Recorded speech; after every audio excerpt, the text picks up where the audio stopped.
Bonjour mes chers Gémeaux, je vous remercie de me retrouver pour cet horoscope du mois de janvier 2017 qu'on s'apprête donc à démarrer cette nouvelle année à l'aide de cette nouvelle formule un peu de tirage. Alors, ce tirage il est toujours structuré de la même façon. On a les aspects positifs qui sont exprimés ici, ce qui pourrait ce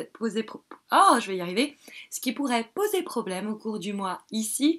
On a la vibration là, et puis on a la tendance du mois qui se dessine avec la dernière carte. Mais si vous m'avez vu travailler jusqu'à présent avec uniquement les lames majeures du tarot de Marseille, telles que par exemple le soleil, on va rajouter un nouvel ingrédient à nos horoscopes pour l'année 2017. Je vais également travailler avec ce qu'on appelle les lames mineures du tarot de Marseille. Alors les lames mineures, on les dit pas mineures parce qu'elles sont moins importantes que les lames majeures, mais parce qu'elles dépendent de plus grandes familles. Le soleil c'est le soleil, alors que là on a un roi, et c'est pas n'importe quel roi, c'est le roi des épées. Ici par exemple c'est le valet, et c'est le valet de la même famille, ce sont les épées. C'est des cartes assez intellectuelles, les épées.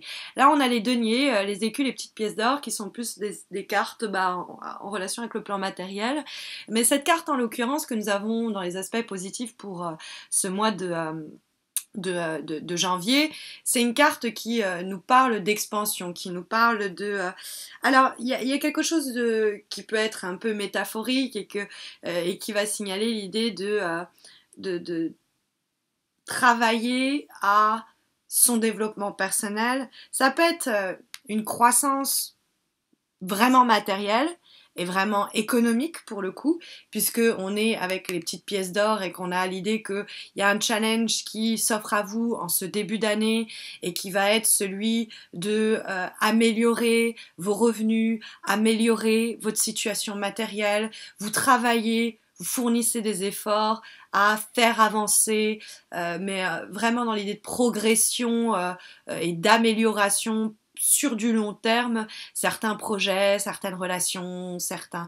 Bon, alors forcément, comme c'est un plan assez matériel dont rencontre pardon, les pièces d'or, ça peut être vraiment, je vous dis, votre chez vous, votre carrière professionnelle, votre statut social, vos économies, vos revenus. Il y a l'idée qu'on est en train de vouloir s'élever, accroître ses revenus, mais aussi accroître sa position. Donc, d'où l'idée d'amélioration. Ça va être un challenge, un défi pour le mois, mais il faut savoir que le 3 de denier, on est au début d'une évolution qui va se faire progressivement, et je ne peux pas m'empêcher de la ressentir comme ça, comme le challenge un peu de l'année. Il y a certainement des étapes déjà à passer en janvier, c'est pour ça que la carte apparaît dans les aspects positifs. Il y a un travail qui est déjà en train de se faire, il y a des étapes qui vont déjà être franchies, mais ça va être un travail de longue haleine auquel est promis un bel avenir, puisque on peut s'attendre à de bons résultats avec ce soleil qui donne la tendance. On voit nos efforts possiblement être récompensés, voire peut-être obtenir dès à présent une augmentation, une promotion. C'est pas impossible. Alors, le fait est qu'on a dans les obstacles pour ce mois de janvier la carte du valet.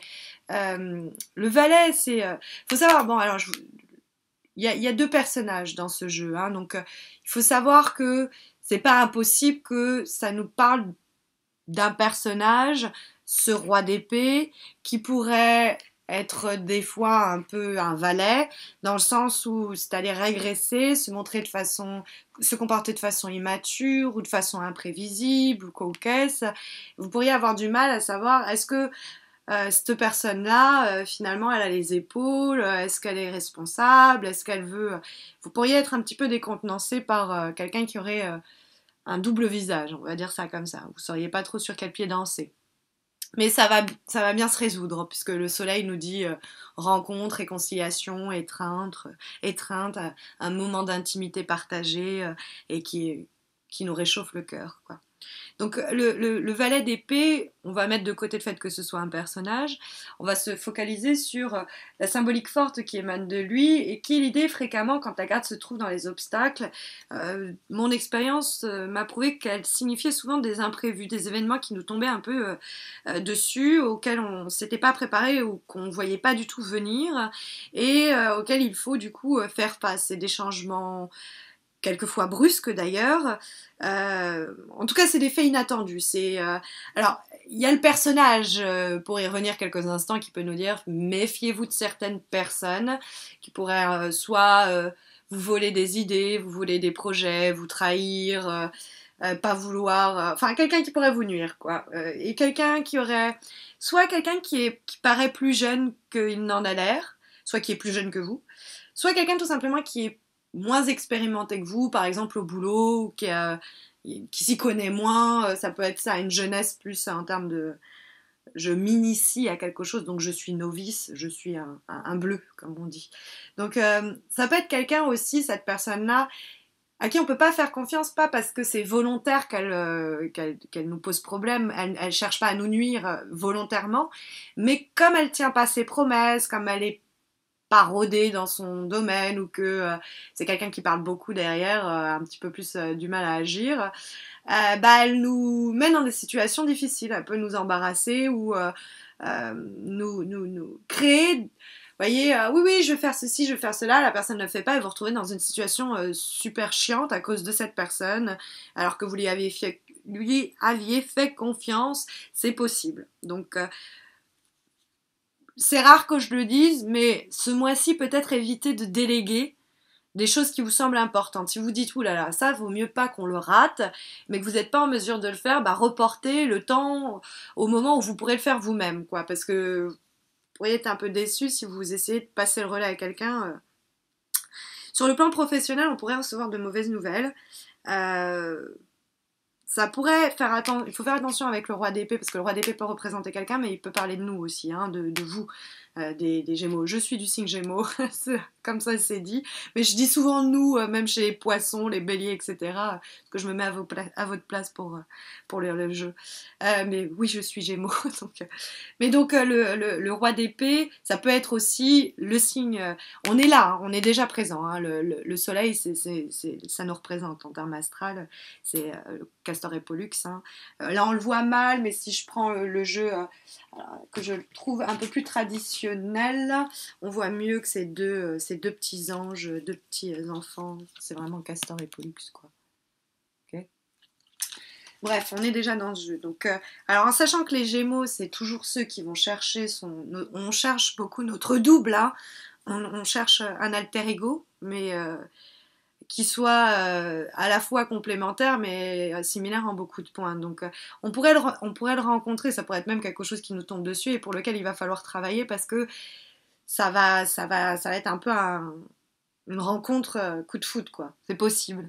Mais pour en revenir à ce droit d'épée et ce valet d'épée, faut faire attention au fait que s'il y a des choses qui nous tombent dessus, on se montre pas intransigeant. Du genre, ah non, moi je voyais que c'était comme ça, bon bah c'est pas comme ça, bah c'est mort. Le côté, vous savez, on a Castor et Pollux, on a ce côté, les Gémeaux, on peut être la meilleure personne, la personne la plus dévouée au monde, et on peut être très très très de mauvaise foi, ou de... on peut des fois, voilà, avoir le mauvais Gémeaux qui sort en nous. Et donc je vois un petit peu ça ce mois-ci, donc faites attention à ça, à pas faire ressortir le mauvais jumeau en nous. Mais donc ça peut être l'idée que si vous faites le 3 de denier, ça veut dire qu'on a les compétences pour faire face à n'importe quel imprévu qui pourrait nous bousculer. À la condition qu'on ne soit pas intransigeant. Parce que le roi d'épée, ça peut nous parler de quelqu'un, je vais y venir, mais je vous disais, ça peut nous parler de nous, de vous. Et ça peut nous dire, attention, parce que le roi d'épée, c'est souvent quelqu'un qui part du principe, je sais mieux que toi. Ou alors, je peux décider mieux parce que j'ai l'expérience. Donc, souvent, c'est quelqu'un à qui il faut, plutôt... on va plutôt arrondir les angles de notre côté que lui ne le fera. Donc, faut essayer de ne pas être le roi d'épée et de ne pas être intransigeant, hein, de ne pas rester sur des positions, de ne pas être têtu, tout simplement, de ne pas être têtu, parce que ça peut signaler ça. Après, ça peut nous parler de quelqu'un à qui il va falloir, comme je vous disais plutôt, c'est vos idées à vous qui vont devoir se conformer à ses demandes, à ses attentes. Donc ça, c'est un peu chiant avec ce roi d'épée parce que il y a une forme de pouvoir qui nous est un peu subtilisée. Mais en même temps, c'est quelqu'un qui, qui veut notre bien, souvent. C'est quelqu'un d'intelligent, c'est quelqu'un cultivé, c'est quelqu'un qui rentre dans notre vie avec qui il y a une grosse connexion, souvent intellectuelle, et qui est dur, mais qui est juste. Quand je vous disais, il est rigide, il est têtu, ça marche aussi pour nous. C'est pas parce que on a envie d'être implacable et que c'est comme ça. Voilà. Non, c'est parce que on pense qu'on pourra mieux faire, on pense qu'on sait mieux, ou on pense que c'est mieux comme ça. C'est dans un esprit d'équité quand même. C'est pas dans un esprit de c'est moi qui va avoir le dernier mot. Mais c'est vrai qu'avec le roi d'épée, vaut mieux pas être susceptible, quoi. Vaut mieux pas être là, oh là là, parce qu'il y a certains, c'est comment dire, peut être un peu des comportements triviaux, quoi. Ou alors quelqu'un qui est vraiment brut de pomme. Alors je sais que les Gémeaux, on peut être aussi comme ça, parce on communique beaucoup, mais on peut dire un peu tout ce qui nous passe aussi par la tête sans prendre de gants. Donc faire attention à ça, hein, toujours mettre ça dans de l'amour, hein, ce soleil. Hein.